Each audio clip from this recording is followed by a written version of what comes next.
Hello, I'm Monica Wihangi, and I am here for week 2 of Close to My Heart's awesome 12 stamping techniques. So I have 3 more techniques to show you. We do have week 1 up right now, so make sure if you haven't seen week 1 that you go back to that video to learn how to condition your stamps, and we build off of those concepts from week 1 for the concepts for week 2. So let's go ahead and get started. This is going to be so fun. Here is a beautiful stamp set. You can see Cutest Baby. Again, we send all of our stamp sets with this awesome packaging. So let me go ahead and take this brand new stamp set out. You can see we've got our foam insert that helps us to have a clear impression. I'm going to put this to the side, and how to take care of your stamps. That comes in every single stamp set that we sell. I've also got a Versamat here that I'm going to turn over just to give me a little extra cushion. It's just a great way to have that extra cushion just in case. You don't have to have it, but it's nice if you do. Here is that stamp set that we're going to be using. Let me show you the card sample that I've got, and this technique is called rock and roll. Yep, we're going to rock and roll. You ready to dance? Ready to get on? Well, actually, we're going to do rock and roll with stamping. I'm going to show you a few ways of doing rock and roll. This is the Smoothie Ink, our amazing ink pads that you can see are so easy to open and so fun to use. Again, this is a brand new stamp, so I'm going to need to condition this stamp. So I'm going to use that more solid congrats sentiment. Our stamps have a more flat side, like the straight edge side, as well as the curved side. Our blocks do, they're clear, and so I want to make sure it's on that flat side. This is a new stamp. I'm going to condition it.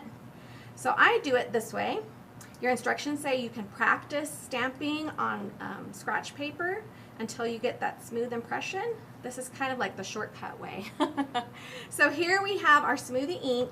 Again, I'm going to load that stamp up. Now remember, in week 1 I taught you about second generation stamping. Let me bring in my little cardstock here.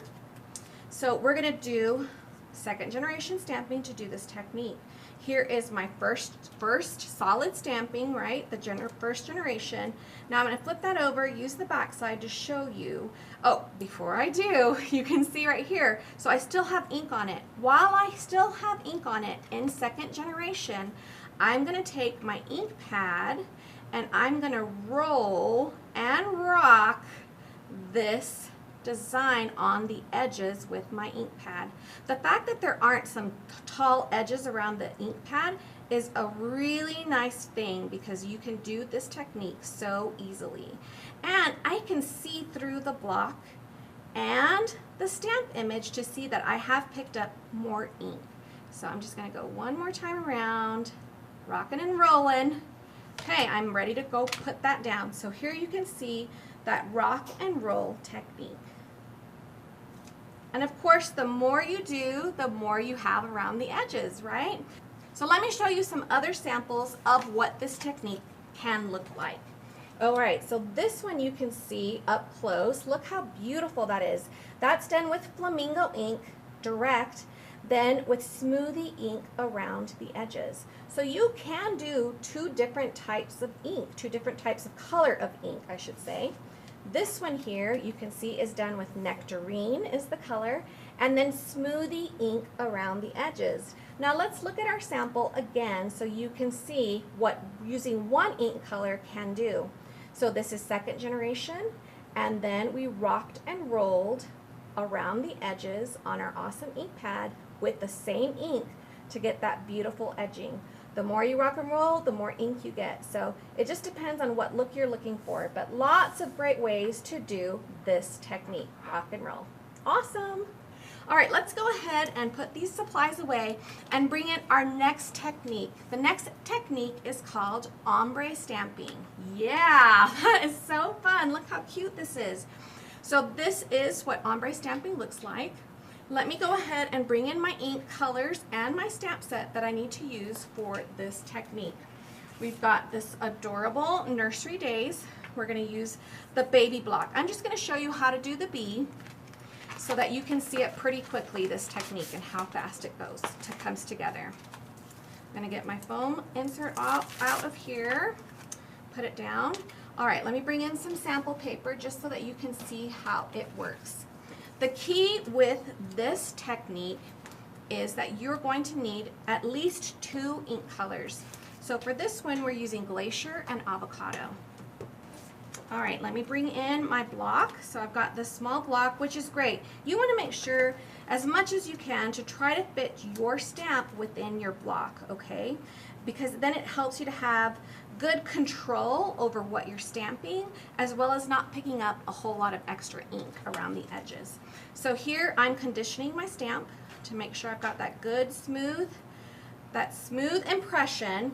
Now remember, when you're stamping, this is ink, and so it's going to take a little bit of time for it to dry. Not a lot of time, but the more you let it dry, the more you'll see those colors blending together, which is a really fun technique. So again, I've got Glacier and Avocado. So I'm going to start off with my lighter color first. So Glacier is my lighter color. And then, without stamping, I'm going to go to the edge of where I want my ombre to start. Now, I want it to be a little darker towards the bottom and a little lighter towards the top. So now I'm just inking the edge, kind of like the rock and roll. Hopefully you can see that. Okay, now I'm going to come in to try and blend it just a little bit better, and I'm going to come in with the Glacier, not all the way to the bottom, but like halfway from where I started with the Avocado to get a better blend. Now I'm ready to start stamping. Here we go. So I'm just going to leave that on there just for a second so it really soaks in that ink, and look at that beautiful result. It's looking a little bright, but I promise you, as it dries, it will spread just a tiny bit and it will lighten up. So you want to go ahead and see this close up. So here's that technique. You can see the ombre stamping so beautiful using Glacier and Avocado. And here is my sample. So you can see it's already starting to lighten up. So beautiful. What a fun technique. Think of the possibilities that you can do with the ombre stamping technique. Now our next technique is called shadow stamping. You are going to love this technique. This title has a little shadow underneath it, and I'm going to show you exactly how to make that happen. So I'm going to move my sample to the side, flip over my Versamat, again bring in one of our gorgeous stamp sets. Look at how beautiful this one is. We're going to use the Peacock ink, and we're going to use that title Beginnings, okay? So let's go ahead and take that out of our awesome envelope.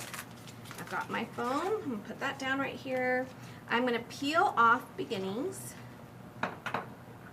Alright, so now I'm going to put my word on the block, and this barely hangs off the side, but I can do it, and I'm going to show you how. So there you go, it lines up. There actually is a straight edge line here to make sure that I'm putting it on straight. Now I'm going to bring in my sample, my little cardstock sample, and I'm just using our White Daisy, and again we're using the Peacock color to show you this. So let me go ahead and ink that up. And I'd already seasoned this one, so we're just going to go straight to stamping. And you can see, because of those little pieces that are off, I'm just kind of pushing those down too. And let's go ahead and do this technique. The first step to the technique is just direct stamping. Okay, so we're going to stamp that down, push that down there and here, and then lift that up, and there you have that Beginnings. Doesn't that look so beautiful, especially in that peacock color? Now the technique for shadow stamping is do not re-ink. You're basically doing second generation, so again building off of that, and I'm lining it up so that it's a little off of where I did my original stamp, and I'll show you under the close-up so that you can see how beautiful the shadow looks with that. I mean, I could not have done it any more perfectly. It's so good, if I do say so myself. So there you can see, that's how you do shadow stamping. So easy. First generation, then don't re-ink your stamp, and then put it a little off to the side, and you've got second generation with the shadow. So fun.